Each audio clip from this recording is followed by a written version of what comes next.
जी part 2 start हो गया। आए जी, क्या रह गया पीछे? अगली तो लाइन वैसी हमने पहले पढ़ ली थी। HL uses revaluation model for subsequent measurement wherever possible and accounts for revaluation using net replacement method। ये तो सारा हो गया, ठीक है। इसका मतलब अब हम इस नोट को कंप्लीट कर लें, ठीक है। अभी ये नोट कंप्लीट नहीं है। आपको पता है अगर रीवैल्यूएशन मॉडल आ रहा हो तो 3 एडिशनल डिस्क्लोजर्स भी देने पड़ते थे। कब आखिरी दफ़ा रीवैल्यू कब हुआ, किसने किया, और रीवैल्यूड ये रीवैल्यू सरप्लस की मूवमेंट दिखानी होती थी, ठीक है। तो last revaluation was performed by, तो 5.1, अब ये नोट्स आगे चल रहे हैं, ठीक है ना। तो 5.1 last revaluation was performed on 31 दिसंबर 2022।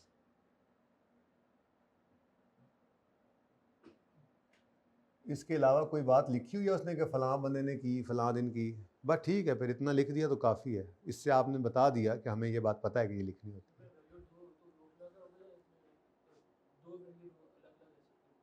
तो वो तो हर चीज़ अलग अलग होगी। वो तो भाई दोनों एसिड अलग होंगे तो दोनों के लाइन भी अलग लिख सकते हो, इकट्ठी भी लिख सकते हो। फिर आप यूँ एक जुमला बना सकते हो, last revaluation of building was performed on इस दिन और दूसरे की इस दिन। लेकिन बेहतर है कि अलग कर दो, ठीक है जी। वैसे दो नहीं होती, एक ही होता है नॉर्मली। पर्चा है ना, पर्चे की लिमिटेशंस होती हैं कुछ, कि आपको एक गिवन टाइम में सवाल उसने करवाना है। अगर 2 एसेट्स को रीवैल्यूएशन मॉडल पे करवाएगा तो फिर 6 नोट बनवाएगा या ज़्यादा डेटा करवाएगा तो नंबर ज़्यादा देने पड़ेंगे, तो फिर बाकी क्या टेस्ट करेगा? टाइम भी गिवन होता है, इसलिए नॉर्मली कॉन्सेप्ट टेस्ट कर लेता है वो एक के साथ भी, ठीक है। खैर 5 मूवमेंट इन रीवैल्यूएशन सरप्लस, ठीक है जी।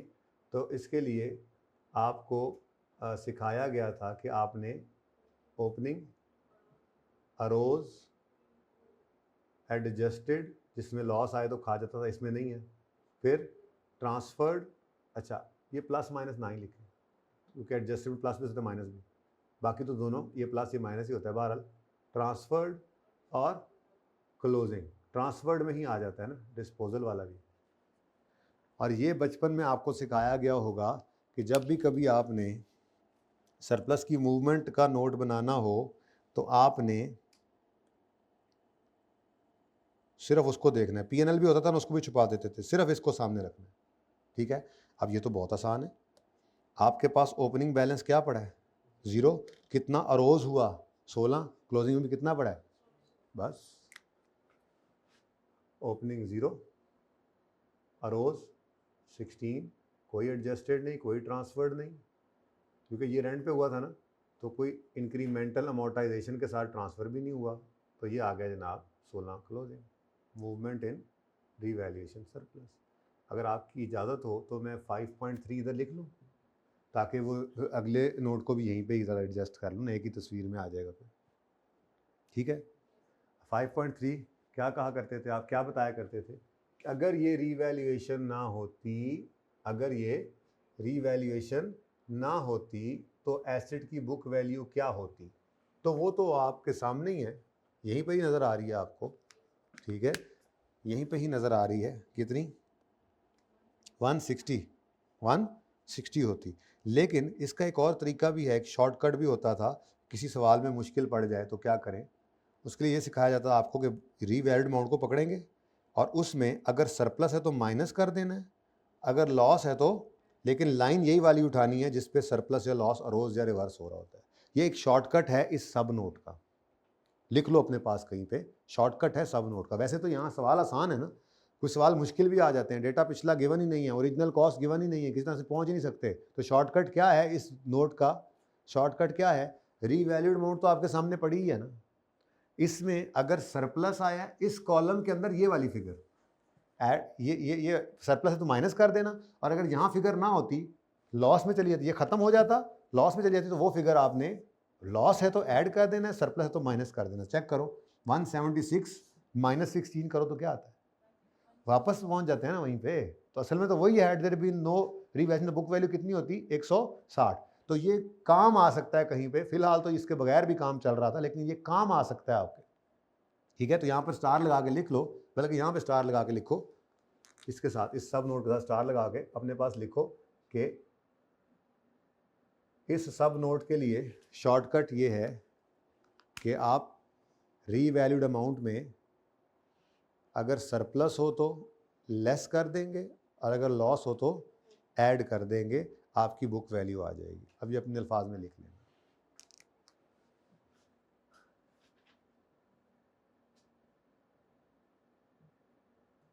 Had there been no revaluation, the book value of license would have been rupees 160 million। अब ब्रैकेट में यूँ लिखो ताकि याद रहे आपको, 170 में से 16, 176 में से 16 को क्या किया आपने, माइनस। ये आपका सब नोट है, ठीक हो गया।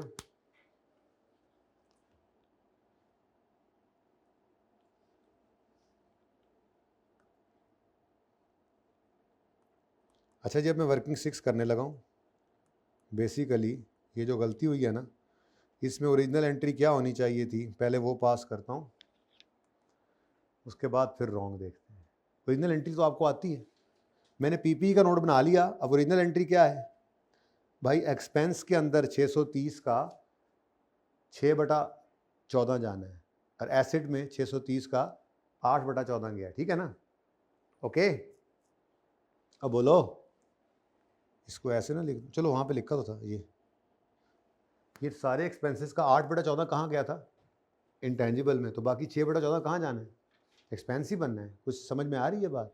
अच्छा, तो ओरिजिनल एंट्री लिख रहा हूँ मैं, एक्सपेंस डेबिट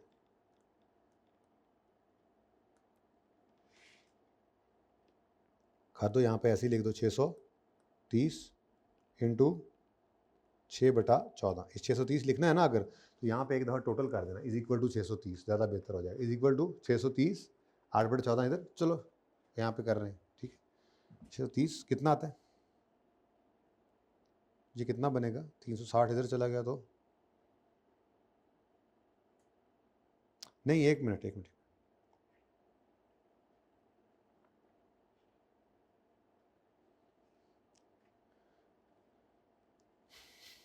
इस साल की बात करें फिलहाल तो, अगर सिर्फ इस साल की अगर बात करें तो, पिछले साल का क्या मसला करना है वो देखेंगे, फिलहाल तो इस साल की अगर बात करें तो, यकम अगस्त सितंबर अक्टूबर नवंबर दिसंबर, मुझे लड़ाई फ़िलहाल इन 5 महीनों की लड़नी है, ठीक है। ज़रा बताओ 5/14 कितना बनता है, फिर मैं बताता हूँ आपको, क्योंकि इस साल की गलती तो बेटा इस साल में पकड़ी जाए तो सही कर लेता है ना बंदा। IS 8 का करेक्शन ऑफ एरर वाला नोट किस एरर के लिए बनता था, जो प्रायर ईयर एरर की करेक्शन हो रही है, ठीक है ना। अब जो हमारे इस साल के अंदर 1 महीने का एक्सपेंस भी कैपिटलाइज हुआ होगा गलती से, तो इस महीने में, इस साल में हमने सही कर लेना है, बल्कि हमने सही कर लिया है। इस साल के करेक्शन का नोट तो नहीं देते थे, FR 1 अभी तो ताज़ा दिया है, अभी तो इंतज़ार में हो रिजल्ट के। तो याद करो, पॉलिसी चेंज का नोट होता था तो करंट ईयर में भी प्रेजेंट करते थे और प्रीवियस ईयर्स को भी, लेकिन करेक्शन ऑफ एरर का नोट जो था वो सिर्फ प्रायर ईयर्स को, प्रीवियस ईयर्स को बताता था। और हम यहाँ कहा करते थे कि भाई गलती जो इस साल में हुई है उसको भी लोगों को बताएं कि हमसे हुई है, इस साल की गलती को तो सही करके ही प्रेजेंट करो, ठीक है। इसका मतलब ये देखो, मेरा सवाल खत्म हो गया है। यहाँ पे उसने टोटल का कॉलम मना किया था, total column is not required लिखा हुआ है कहीं पे, तो इसका मतलब टोटल का कॉलम भी आपने यहाँ पे बनाना था, ठीक है। ये घर पे आपने बना लेना, ये तो कंप्लीट हो गया काम, ठीक है, ये कंप्लीट हो गया। ओके, अब इसके बाद वो जो उसने कहा था ना, ये पीपी इंटेंजिबल का नोट बन गया। अब करेक्शन ऑफ एरर के नोट के लिए अब मुझे वर्किंग करनी पड़ रही है, ये वर्किंग 6। तो करेक्शन ऑफ एरर का नोट क्या होता है, प्रायर ईयर एरर की करेक्शन। इस साल की करेक्शन का नोट नहीं देते, करेक्शन करते हैं। ओ हो गई ना, कर दिया सही हमने सब कुछ, ठीक है। तो इसलिए 5 महीने एक्सपेंस डेबिट 5 महीने से होना चाहिए था। पिछले साल कितना, 225 एक्सपेंस डेबिट कैश क्रेडिट, ठीक है जी। और उसके बाद इक्विपमेंट को रिकॉर्ड होना चाहिए था पिछले साल, उसने मसला जो किया वो बाद में बताता हूँ, ठीक है। पिछले साल एक इक्विपमेंट डेबिट कैश क्रेडिट होना चाहिए था, कितने से? 400, आपका अपना नंबर 420, ठीक है जी। और उसके बाद इक्विपमेंट की डेप्रीसिएशन एक्सपेंस आउट होनी चाहिए थी, depreciation expense debit accumulation credit 420 divided by 5 था, इनटू, अब पिछले साल में ये कब आया था? अगस्त, ये कब आया था देख लेते हैं, स्पेसिफिक यकम सितंबर, अक्टूबर, नवंबर, दिसंबर, 4/12 जी, कितना आता है? नहीं समझ आई? 28। कैसा लगा सवाल? वैसे आखिर नहीं कर दी इस सवाल ने? लो जी, ये तो होना चाहिए था पिछले साल में, ये पिछले साल की बात हो रही है, पिछले साल में ये होना चाहिए था, ठीक है। और इस साल में जो होना था वो तो हमने सही कर दिया ना, ठीक है। पिछले साल में जो होना था उसने पिछले साल वाले को भी और इस साल वाले को भी ड्यूरिंग द ईयर 22 पता लगा है क्या कि entire cost of 10-50 million incurred on product development has been recorded as intangible without considering, यानी कि सारे के सारे को क्या कर दिया उन्होंने। अब हमारे पिछले साल की गलती क्या बनी है, ये भी एक्सपेंस जब में जाना था, ये इक्विपमेंट में जाना था और ये एक्सपेंस में जाना था, लेकिन उन्होंने सारे के सारे को टोटल करो, डन बाय अकाउंटेंट क्या है, रॉन्ग क्या कर दिया इसने, डन बाय अकाउंटेंट क्या है, सारे डेबिट को टोटल करो ना, 6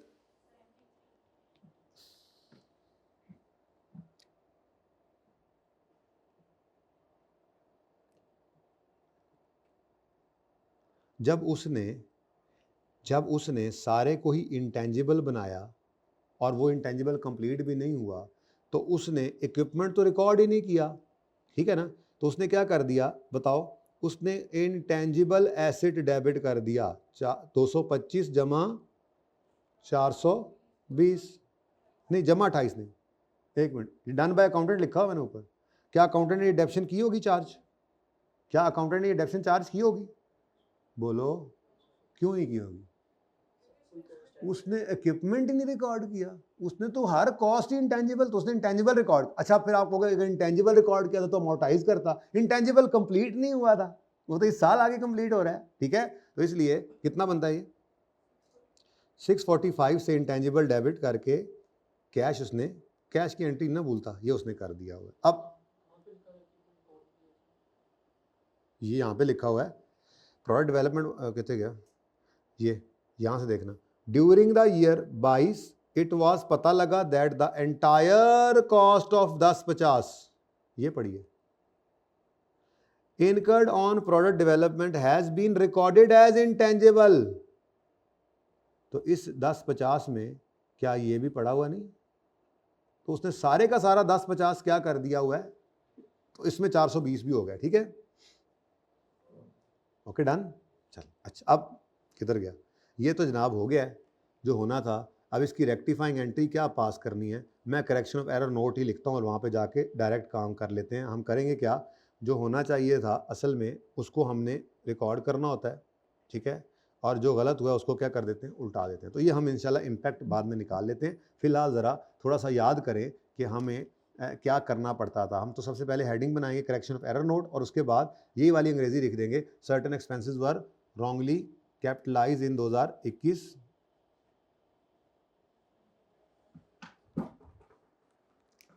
तो यहाँ पे नोट नंबर 5 था ना, तो नोट नंबर 6 अलग नोट है, ये पीपी का नोट खत्म हो गया, इंटेंजिबल का नोट खत्म हो गया। अब क्या है, error correction note, correction of error note. क्या लफ्ज लिखा हुआ उसने रिक्वायरमेंट में, क्या लिखा हुआ है, करेक्शन ऑफ एरर, तो मैं भी वही लिखता हूँ वैसे, error correction note, correction of error note, बात तो एक ही है, लेकिन रिक्वायरमेंट जरा सामने नजर आए उसको, क्या लिखा उसने, करेक्शन ऑफ एरर। तो करेक्शन ऑफ एरर के बारे में अब अंग्रेजी लिखें, लिखें जल्दी करें। सर्टन एक्सपेंसेस, या यहीं से कुछ भी कर लें, 2-4 लाइनें लिखनी है ना। Certain expenses were wrongly capitalized in 2021 in cost of intangible,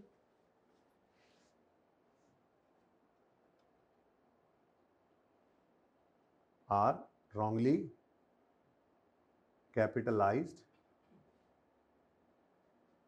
in 2021 in cost of intangible which is rectified now. The effect of this rectification on relevant line items of financial statements is as follows. फिर हम लिखा करते थे items affecting statement of comprehensive income,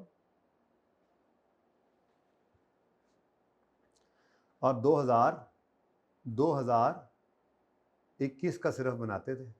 22 में खड़े हैं लेकिन error correction note सिर्फ 21 का। याद आ रहा है? अब गलतियां जो हुई हैं वो नज़र आ रही हैं ना आपको, तो उसका इम्पैक्ट हम ले लेते हैं। ठीक है, कैसे करेंगे? FAR 1 की रिवीजन हो रही है भाई, बेहतरीन। मैं इसको सही करूं, अगर रेक्टिफाइंग एंट्री कर ही दो यार, रेक्टिफाइंग एंट्री कर दो, ज़िंदगी आसान बना लेते हैं। रेक्टिफाइंग एंट्री करो। हाँ जी,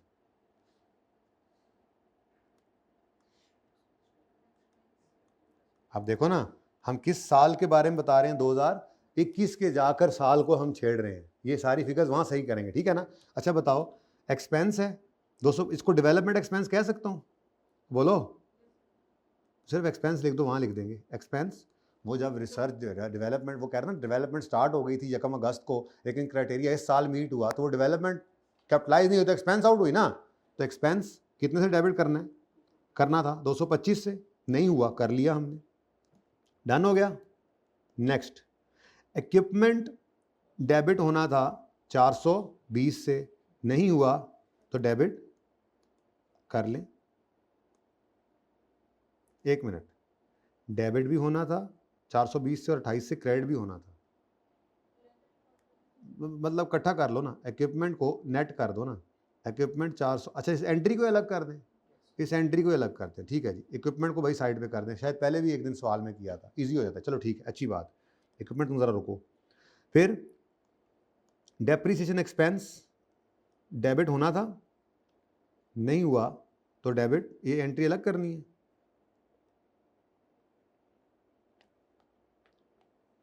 चलो P&L वाइज चलते हैं, खैर है, चलें ठीक है। एक्सपेंस, ये कौन सा एक्सपेंस है? डेवलपमेंट वाला।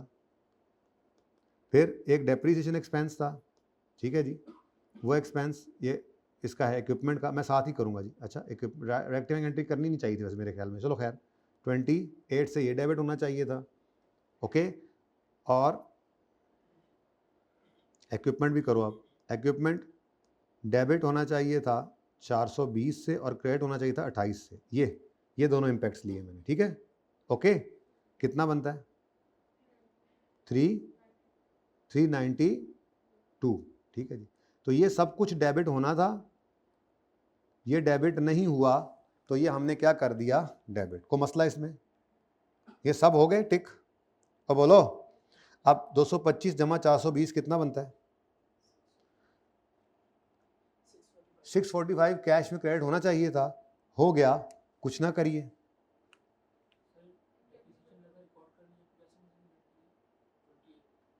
बेटा ये असल में ना, इक्विपमेंट डेबिट हुआ था, फिर इक्विपमेंट क्रेडिट हुआ है, यानी कि एक्यूमुलेशन का मतलब क्या होता है? अल्टीमेटली ये तो एसेट ही होता है ना, यानी एसेट के अंदर एक एंट्री ना की, एक्यूमुलेशन अकाउंट में कर दी, डेप्शन एक्सपेंस P&L में जाता है, और ये एक्यूमुलेशन यहाँ पे जा रहा है, तो वो तो असल में तो एसेट की कमी है ना।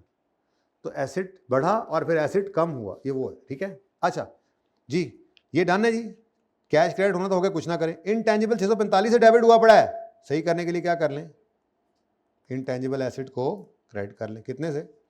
चेक करें ज़रा, बराबर हो गई एंट्री, ठीक है। अब यही वाला इम्पैक्ट बताने, डेवलपमेंट एक्सपेंस हम कहेंगे जी इंक्रीज कर दें, increase in development expense 225, increase in डेप्शन expense of equipment 28, ये दोनों एक्सपेंस P&L वाले तो बस ये दो ही हैं, ठीक है।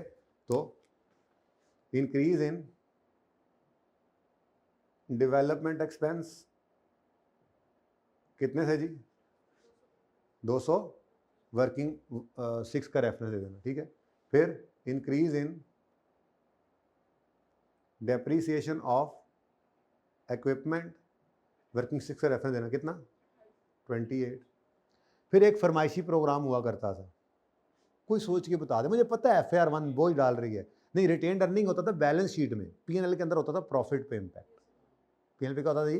प्रॉफिट पे इम्पैक्ट। तो अब यहीं से देखकर हम प्रॉफिट का इम्पैक्ट निकालते थे कि अगर खर्चा बढ़ा और खर्चा ही बढ़ा तो खर्चों के बढ़ने से क्या होता है? प्रॉफिट कम हो जाता है। तो डिक्रीज इन प्रॉफिट्स। ज्यादा है ना, वैसे ये वाला नोट मांग लिया उसने, है ना। 225 एक्सपेंस का बढ़ना प्रॉफिट को कम करेगा 225 से, एक्सपेंस का बढ़ना प्रॉफिट कम करेगा 28 से। लेकिन यहाँ पे हम साइन नहीं यूज करते थे, यहाँ बस इंक्रीज डिक्रीज अंग्रेजी में लिखा करते थे, ठीक है जी। बोलो 253, ठीक है। Next, items affecting SOFP। बेटा जी इसमें अब FAR2 कोई नहीं थी, FAR1 नहीं थी, तो ये ना समझना आज करवा दिया, एंड पे करवाता तो हमें समझ आ जाती, एंड तक तो शायद और भी भूल गए होते आप एरर करेक्शन नोट जो भी याद है, ठीक है। एंजॉइंग? अच्छा आ जाओ फिर। नेक्स्ट, बैलेंस शीट के आइटम्स हैं, इंक्रीज करना है इक्विपमेंट को 392 से, डिक्रीज करना है इंटेंजिबल को 645 से। इंक्रीज इन इक्विपमेंट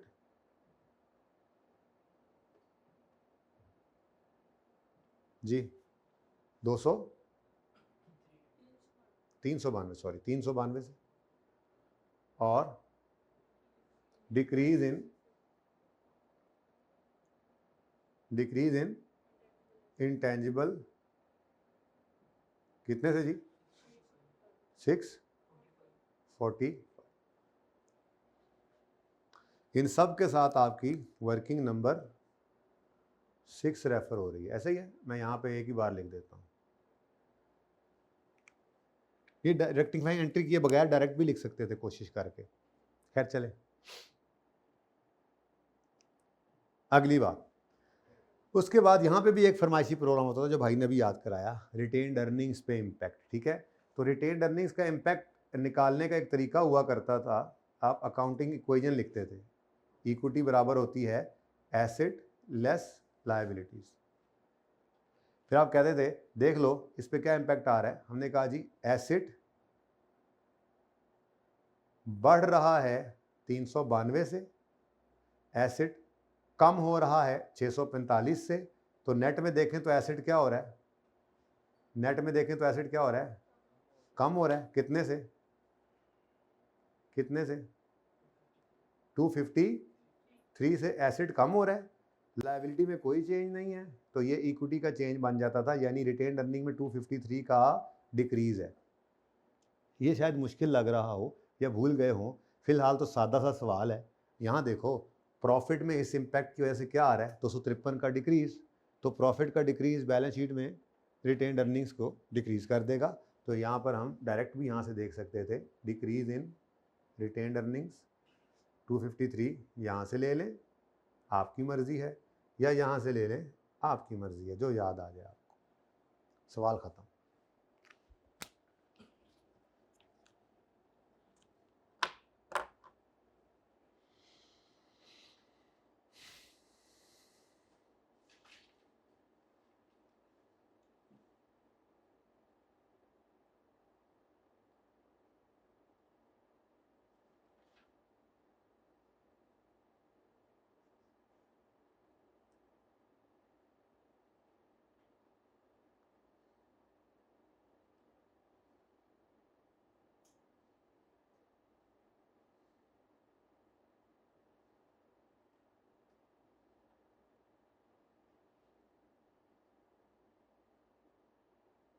चलिए जी, अब 15 मिनट हैं,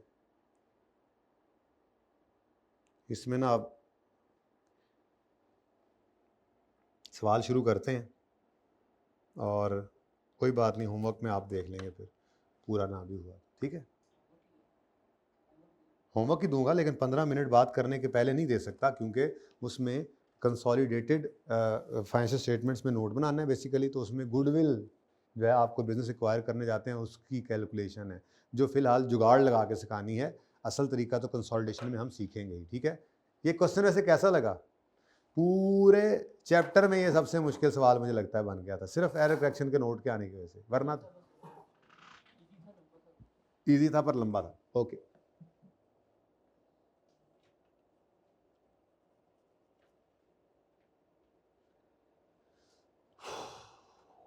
ओके, आ जाएं जी ज़रा सेब लिमिटेड पे।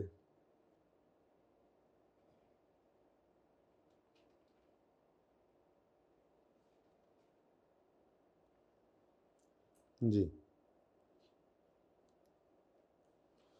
अब आपने वैसे ईद की छुट्टियों में इतनी छुट्टियों में क्या करना है? आप 1-2 दिन एंजॉय कर लीजिएगा, उसके बाद आपने IAS 38 और IAS 41 पूरा रिवाइज कर लेना है, जिसके अंदर आपने ज़्यादा नहीं 2 सवाल नोट के, 2 सवाल जनरल एंट्रीज वो रेक्टिफिकेशन वाला एक कर लेना, एक आधा सीधी एंट्रीज वाला, एक आधा डिस्कशन वाला। तो ये 4-5 सवाल IAS 38 के कर लेने, और ऐसे IAS 41 के अंदर तो सवाल ही थोड़े से हैं, 2-4 सवाल उसके भी कर लोगे, रिवाइज हो जाएगा, ठीक है। ओके, ताकि ये तो ऐसे बिल्कुल रेडी हो ना ये दोनों टॉपिक्स। अब जुमे को हम IAS 21 शुरू करेंगे, 4 से 5 दिन में वो भी फड़क जाता है। उसके बाद फिर IFRS 16 लीजेज स्टार्ट हो जाएगा, ठीक है। फिर लीजेज ख़त्म करेंगे तो फिर IAS 12 स्टार्ट करेंगे। IAS 12 बड़ा ज़बरदस्त स्टैंडर्ड है, उसमें हर चीज़ ही आएगी, IAS 21, IAS 41, IFRS 16, पुराना IAS 16, उससे पुराना एक्रूअल, उससे पुराना बैड एंड डाउटफुल डेट, सब कुछ ही आता है उसमें, ठीक है। फाइनल अकाउंट जैसा है वो, ठीक है। तो मैंने कहा ज़रा प्लान शेयर कर दूँ, जुमे को पहुँच जाना बस। रिक्वायरमेंट है prepare note on intangible for inclusion in AL's financial statements, ठीक है ना।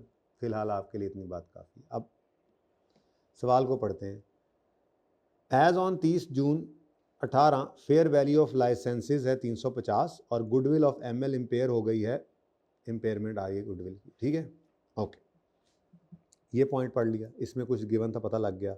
ग्रुप फॉलो करता है revaluation model for licenses where as cost model is use for other intangibles. अच्छा जी, ऑन 31 मार्च, चलो अब तरतीब से ही पढ़ते हैं। Apple limited is in process of finalizing its consolidated financial statements for the year 30 June 2018। Following information pertains to group's intangible assets. As on 30 June 2017, revalued amount of AL's license and related revaluation surplus were 450 and 30 million respectively. Group intangible assets हैं 30 जून 17 का मतलब पिछले साल का closing, यानी कि हमारे साल का ओपनिंग, जिसमें कह रहा है रीवैल्यूड अमाउंट है लाइसेंस की, और उसकी रिलेटेड उसका रिवैल्यू सरप्लस भी है 450 और 30 मिलियन, ठीक है जी। तो ये तो अब आप अभी देख कर आ रहे हैं, ये थोड़ा ही करवाऊंगा मैं आपको, ठीक है। नेक्स्ट, कर लिया ना अभी रिवैल्यूएशन, देख लेंगे अब। नेक्स्ट, ऑन 1 जुलाई 17 साल के पहले दिन, ये असल पॉइंट आपको करवाना है मैंने। On 1 July 17 AL acquired entire share holding of mango limited, सारी की सारी शेयर होल्डिंग एक्वायर कर ली फॉर 1950 मिलियन, यानी सारी मैंगो एक्वायर कर ली जाके इन्होंने 1950 मिलियन रुपीस की। अब मैंने आपको जैसे मिसाल दी थी कि कोई बिज़नेस खरीदने चले जाए, उसको जाके कहीं भाई बिज़नेस भेज दो, तो वो कहे कि जी बिज़नेस जो है वो, मिसाल के तौर पे मैं आपसे जो है वो 1950 रुपया ले रहा हूँ, ठीक है। तो हम उससे कहें अच्छा, तो जब हम सारे एसेट्स की वैल्यू लगाएं तो मिला जुला कर उनकी वैल्यू जो है वो मिसाल के तौर पे 1500 आ रही हो, तो हम उसे कहें यार ऊपर वाला 450 तुम क्यों ले रहे हो, तो कहे जी ये मेरे नाम का गुडविल का, ठीक है ना। तो इस तरह से करके निकालनी है, प्रॉपर तरीके से नहीं निकालनी, वो इंशाल्लाह कंसोलिडेशन में सीखेंगे, ओके। तो वो कहता है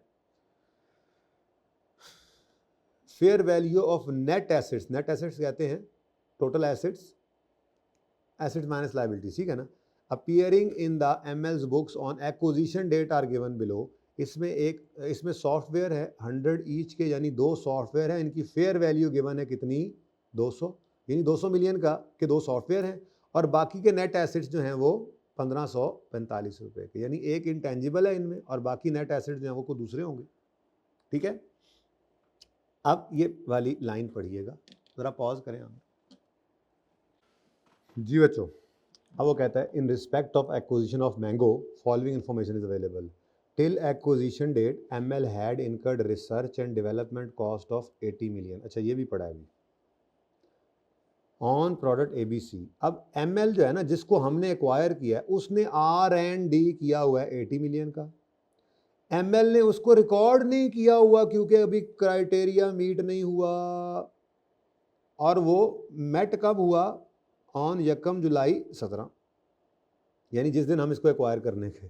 ठीक है, on this date AL estimated that fair value of R&D work on ABC was 95 million. अब भाई उसने जो कॉस्ट इनकर की थी वो कॉस्ट उसकी किताबों में तो रिकॉर्डेड ही नहीं है। ठीक है, लेकिन हम जब खरीद लाएंगे तो हमारे लिए तो ये क्या बन जाती है, परचेज। वो अलग बात है कि इसी दिन जो है वो कंप्लीट हो गई।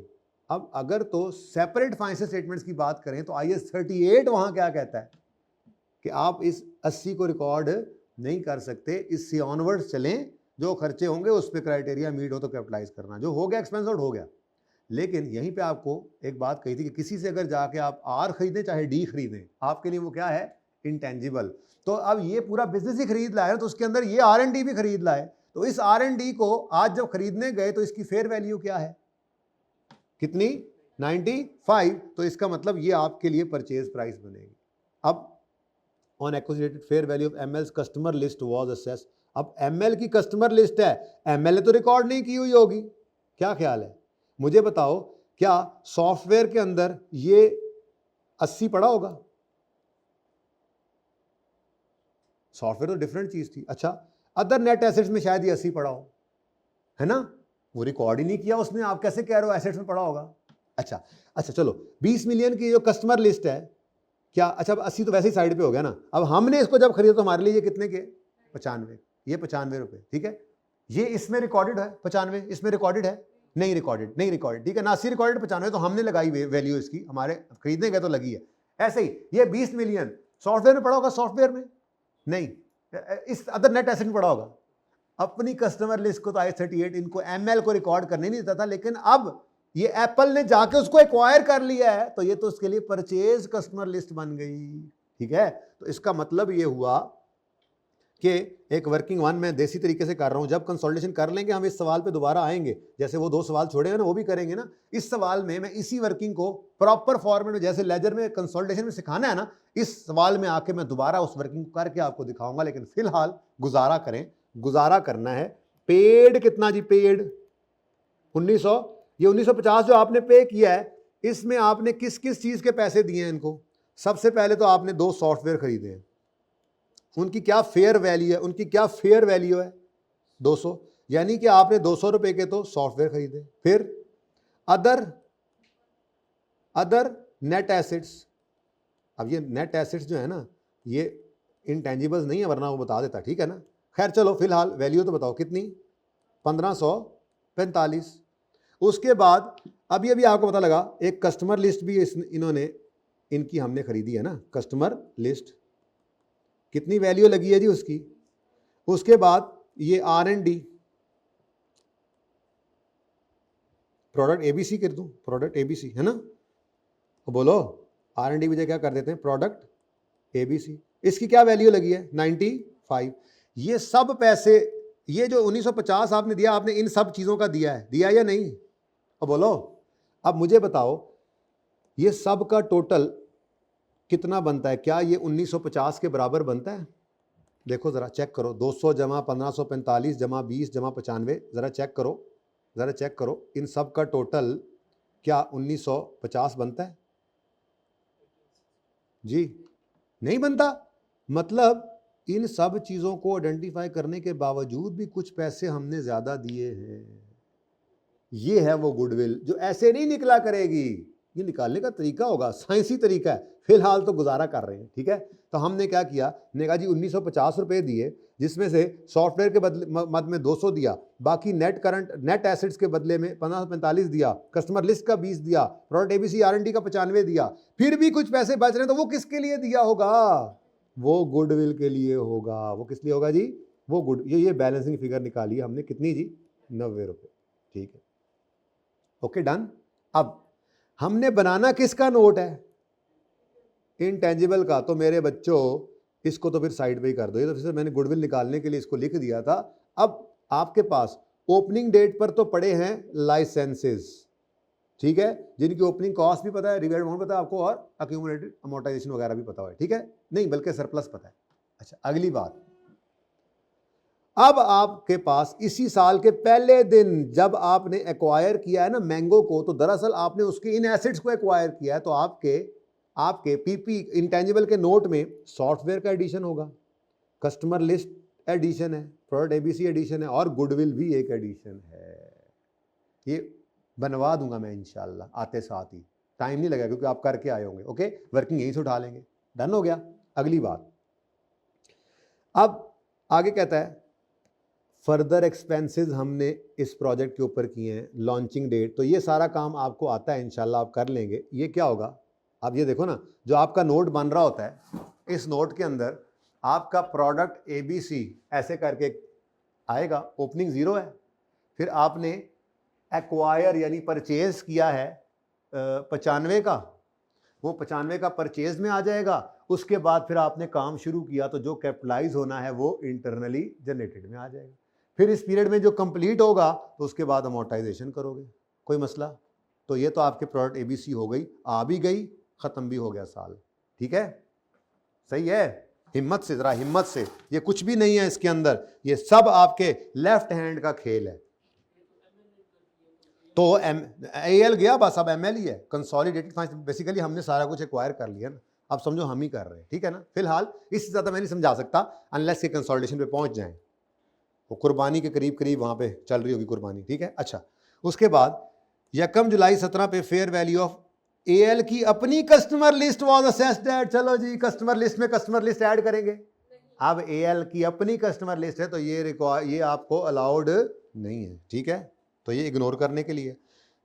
On 1 July 17 remaining life of all intangibles except goodwill was 10 years, ये इसलिए बताया उसने कि यहाँ पे उसने हमें रीवैलिड अमाउंट दी थी, लाइफ कहीं नहीं गिवन थी, तो ये रीवैलिड अमाउंट को रिमेनिंग लाइफ पे डेफिसिट अमोर्टाइज करेंगे, आंसर आएगा।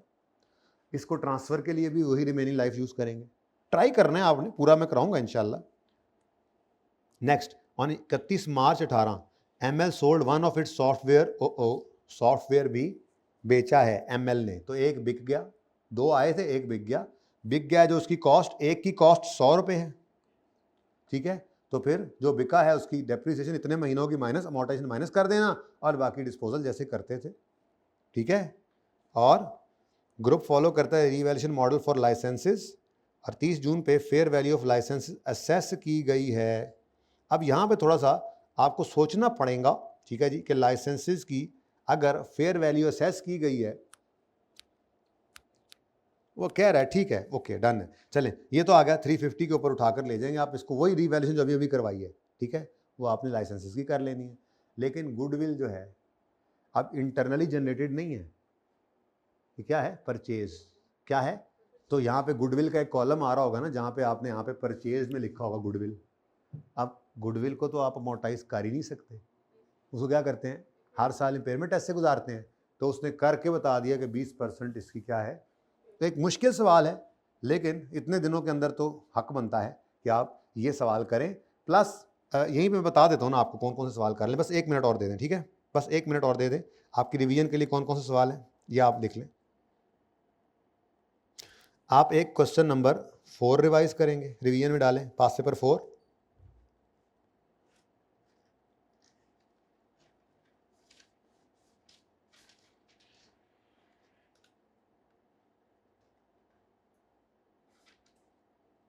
ये कंप्लीट करना है, डिवीजन में तो खुद ही आ जाएगा। पास पेपर 4 के बाद आपने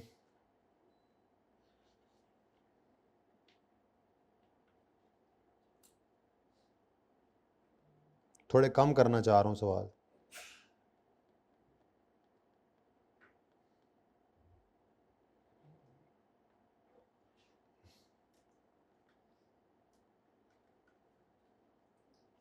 पास पेपर 19 कर लेना है।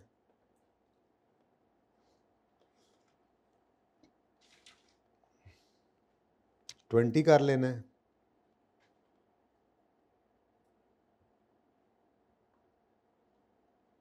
बस ठीक है। और IS 41 के भी आपने ऐसे ही 2 से 3 सवाल हैं ही थोड़े से वो कर लेने हैं, ठीक है, लेकिन इस सवाल को पूरा कीजिएगा, ठीक है जी। तो एडवांस ईद मुबारक। ज़िंदगी रही तो इंशाल्लाह ईद के बाद मुलाकात होगी। जुमे के दिन हम स्टार्ट करेंगे IS 21 फॉरेन करेंसी का स्टैंडर्ड है, ठीक है। तो देर मत कीजिएगा, आ जाइएगा। अल्लाह हाफिज़।